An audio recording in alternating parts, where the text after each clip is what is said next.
এত পশুর থেকে নিকৃষ্ট হয়েছে। আল্লাহ বলেন কিছু মানুষ আছে কাল আনআম, পশুর মতো, বরং আল্লাহ বলেন বালহুম আদাল, তার থেকে আরো নিকৃষ্ট। আজকে আমরা দেখতে পাই কিছু হুজুর সমাজের মানুষকে উল্টা পাল্টা বুঝিয়ে তাদেরকে, মানুষ অধিকাংশই হলো আবেগী মানুষ, দেশের মানুষ, উল্টা পাল্টিয়ে বুঝিয়ে এমন মব সৃষ্টি করে যে মানুষগুলো মরার পরও এবারকার তার লাশের নিরাপত্তা নাই। জোরে বলেন, লাশেরও নিরাপত্তা নাই। দেখলাম আপনার সে এই দৌলতদিয়া, সেই সেখানের মধ্যে রাজবাড়ির দৌলতদিয়া সেই থানার ওখানের মধ্যে দেখলাম পুলিশ এক হুজুরের, এই মসজিদের ইমাম হুজুরকে নিয়ে যাইতেছে, মাথার মধ্যে ফাঁসকুলি, লম্বা জামা। কিরে বাবা, তোমার মুখে দাড়িও আছে, তোমার দেখতে তো মনে হয় যেন সাক্ষাৎ জিন্দাওয়ালি। জোরে বলেন। এর পিছনে নামাজ মানুষ পড়তো, সবকিছু পড়তো, এরকে মানতো, মানুষের দাওয়াত দিয়ে মুরগির রান খাওয়াইতো, তাও ফার্মের না, দেশিটা খাওয়াইতো। মুরগিও খাওয়াইতো, দেশি মুরগি, ডিমটাও খাওয়াইতো, দেশি মুরগি, দেশি মুরগির ডিম।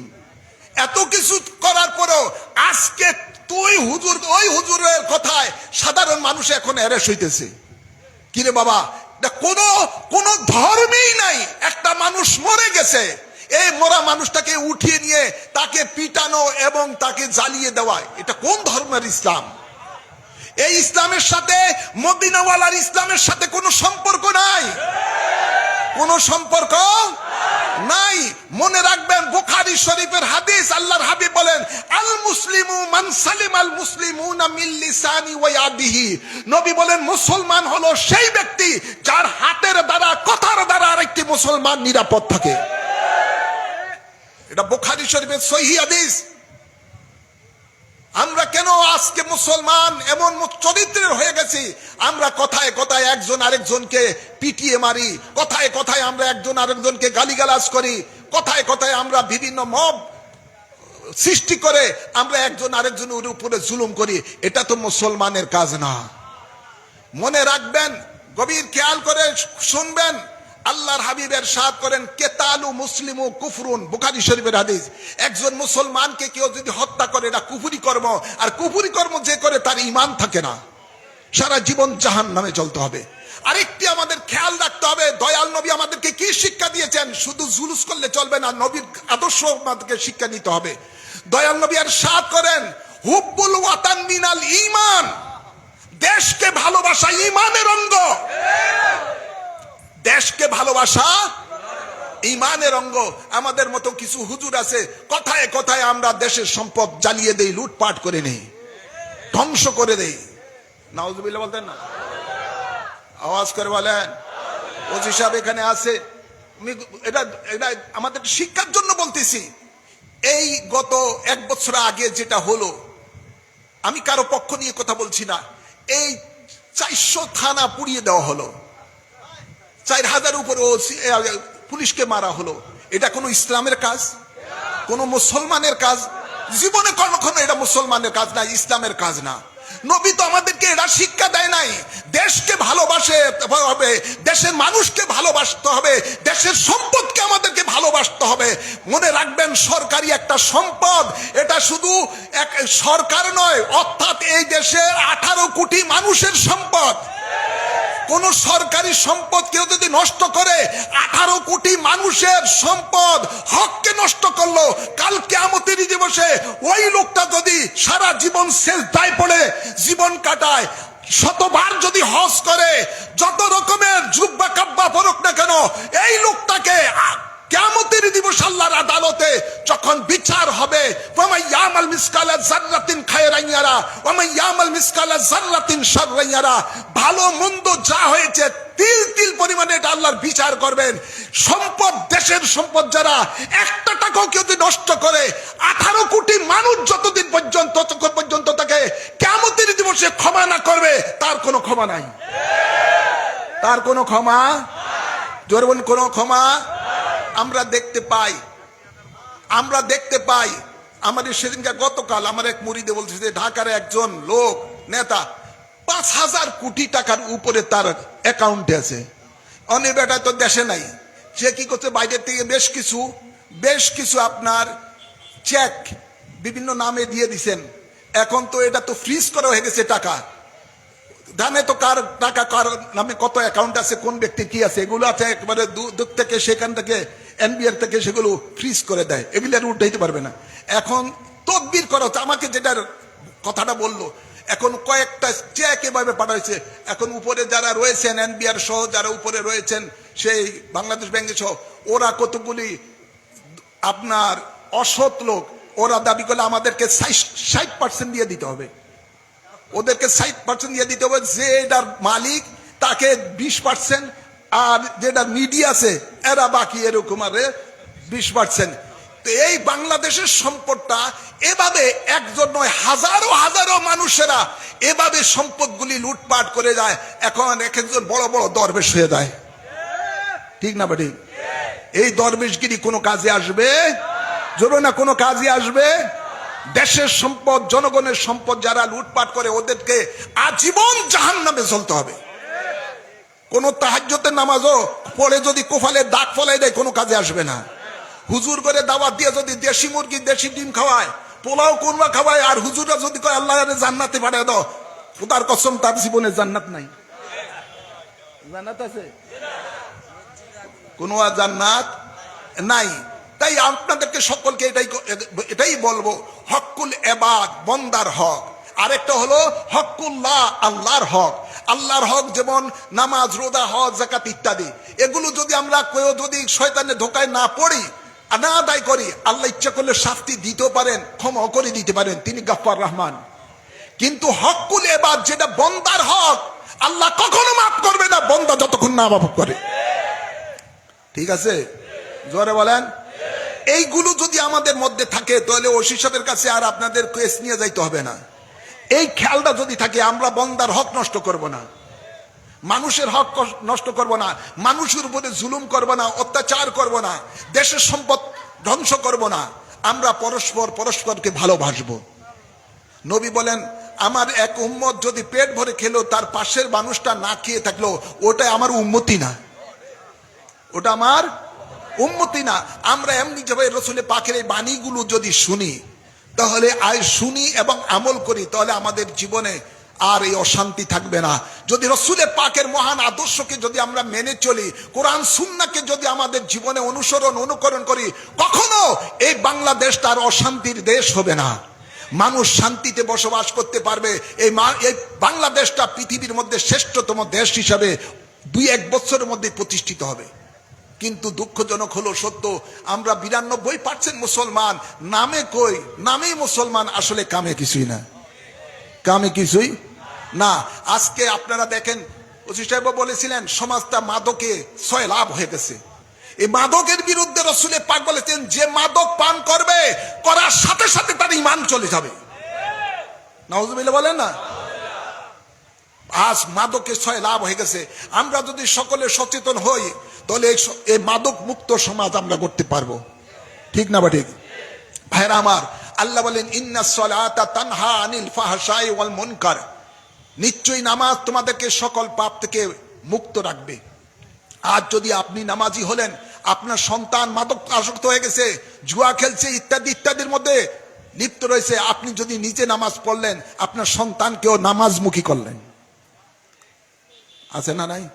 জোর বলে না? নিজে ফজরের নামাজ পড়তে গেলেন, সন্তানের আরামে শোয়ে দিলেন, উঠাইলেন না, নিজে নামাজ পড়লেন, অন্যদিকে খবর নাই। আল্লাহ বলেন, কু আনফুসাকুম ওয়া আহলিকুম নারা, তুমি নিজে নামাজ পড়ো, গুনার আগুন থেকে বাঁচো, তোমার আহালকে গুনার আগুন থেকে বাঁচাও। নিজে নামাজ পড়বেন, নিজের পরিবারকে নামাজি বানাবেন, সন্তানকে নামাজি বানাবেন। একটা সন্তান যদি 5 ওয়াক্ত নামাজ পড়ে, সে আর মাদকের কাছে যাবে না, ঠিক না? বাটি আওয়াজ করে বলেন। আল্লাহ আমাদেরকে হেদায়েত দান করুন, আমিন বলেন। আমার মূল কথা এটাই যে আসুন আমরা সকল তন্ত্র মন্ত্র ভুলে গিয়ে রসুলের পাকের মহান আদর্শে আদর্শিত হই। যে আদর্শ সম্বন্ধে আল্লাহ বলেন, লাকাদ কানা লাকুম ফি রাসূলিল্লাহি উসওয়াতুন হাসানাহ, নিশ্চয়ই তোমাদের জন্য রয়েছে আমার রাসূলের মাঝে শ্রেষ্ঠ আদর্শ। সেই নবীর মহান শ্রেষ্ঠ আদর্শ যদি আমরা ধারণ করতে পারি, তাহলে বাংলাদেশটা একটা সোনার দেশে পরিণত হবে। আল্লাহ কবুল করুন, আমিন বলেন, আমিন বলেন। ইসলামিক ফ্রন্ট বাংলাদেশ আহলে সুন্নাত ওয়াল জামাত এই মর্মে কাজ করে যাচ্ছে, আলহামদুলিল্লাহ বলেন। আল্লাহ আমাদেরকে দয়াল নবীর দিদার নসিব করুন, দয়াল নবীর রঙে রঙিন হওয়ার তৌফিক দান করুন। আমার আলোচনার দীর্ঘায়িত করছি না, এখানেই আমি ইতি টানছি। আল্লাহ আমাকে এবং আপনাকে সকলকে যে বক্তব্য রেখেছি আমল করার তৌফিক দান করুন। আমিন বলেন, আমিন বলেন। একটু দোয়ায় মশগুল হব। আমার পরে চলে আসছে পরবর্তী আলাউদ্দিন আজহারি, উনি চলে এসেছেন, ওনার বক্তব্য আপনারা শুনবেন। আমার জন্য দোয়া করবেন, আল্লাহর জন্য দ্বীনের দায়ী হিসেবে কবুল করেন, আমিন বলেন। আগামী 8ই অক্টোবর আমাদের মহান মুর্শিদ আওলাদে রসুল গৌসে জামান কুতবে জামান আল্লামা সৈয়দ আবেদ শাহ মুজাদ্দিদি আল মাদানী রাদিয়াল্লাহু তাআলা আনহুর 37তম উরস ইমামে রাব্বানী হাজীগঞ্জ ইমামে রাব্বানী দরবার শরীফ অনুষ্ঠিত হবে। আলহামদুলিল্লাহ বলতেন না? মহান ওলির সেই রুহানি ফয়েজ পাওয়ার জন্য আপনারা বিজ্ঞ বিজ্ঞ আলেম ওলামার ওয়াজ নসিহত শোনার জন্য আপনারা সেই দরবার শরীফে 8ই অক্টোবর যাবেন। আপনাদেরকে দাওয়াত দিচ্ছি, আল্লাহ কবুল করুন, আল্লাহুম্মা আমিন। ও রব্বানা আতিনা ফিদ দুনিয়া হাসানাতাও ওয়া ফিল আখিরাতি হাসানাতাও ওয়া কিনা আযাবান নার। ربنا ظلمنا أنفسنا وإن لم تغفر لنا وترحمنا لنكونن من الخاسرين. ربنا أفرغ علينا وتوفنا مسلمين أنت ولينا فاغفر لنا وارحمنا وأنت خير الغافرين. اللهم إنك عفو كريم تحب العفو فاعف عنا. اللهم إني أعوذ بك من البرص والجنون والزكام ومن سيء الأسقام.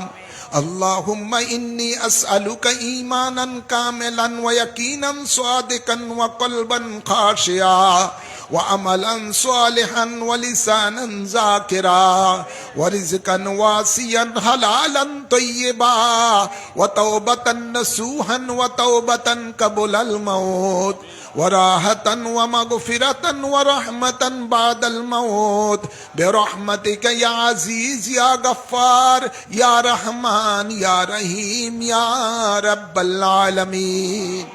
আল্লাহ আজকের এই মাহফিলকে তোমার রহমতের দরবারে কবুল করে নাও। এই মাহফিলের সওয়াব সোনার মদিনা রহমতুল্লিল আলামিনের রওজা পাকে কবুল করে নাও। এর সওয়াব সকল আম্বিয়ে কেরাম সাহাবায়ে কেরাম আহলে বাইত রাসূল আজওয়ায়ে মুতাহহারার আরওয়াহ পাকে কবুল করে নাও। বিশেষ করে পাক পঞ্জাতনের আরওয়াহ পাকে কবুল করে নাও।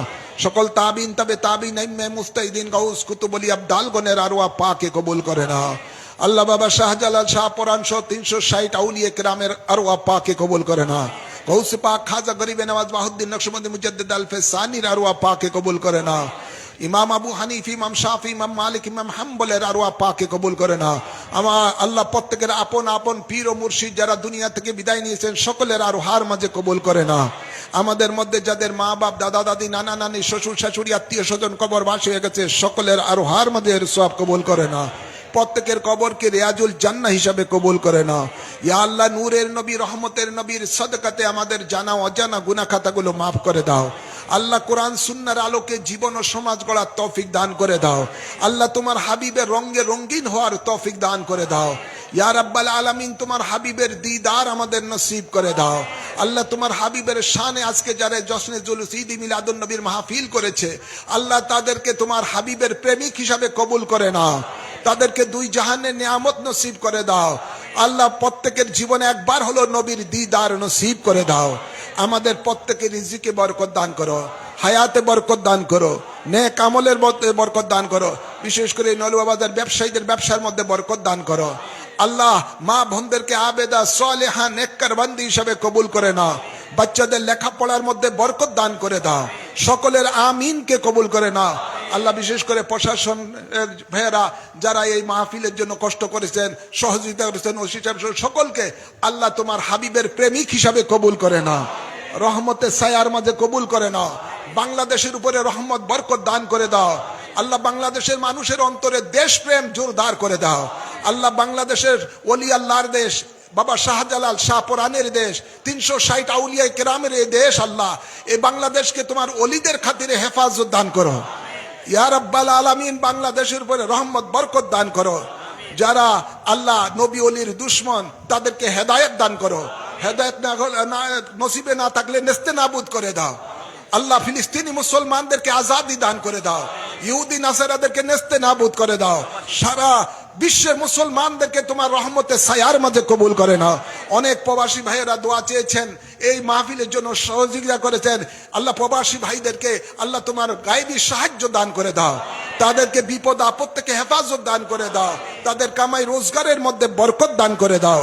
আল্লাহুম্মা তাকাব্বাল মিন্না ইন্নাকা আনতাস সামিউল আলিম ওয়া তুব আলাইনা ইন্নাকা আনতাত তাওয়াবুর রহিম বিজায় হাবিবিকা সাইয়্যিদুল মুরসালিন ওয়া সাল্লাল্লাহু তাআলা আলা খায়রি খালকি সাইয়্যিদিনা ওয়া নাবিয়িনা ওয়া শাফিয়িনা ওয়া হাবিবিনা ওয়া মাওলানা মুহাম্মদ ওয়া আলিহি ওয়া আসহাবি আজমাইন আমিন আমিন বিহাক্কি কালিমায়ে তাইয়্যিব লা ইলাহা ইল্লাল্লাহু মুহাম্মাদুর রাসূলুল্লাহ।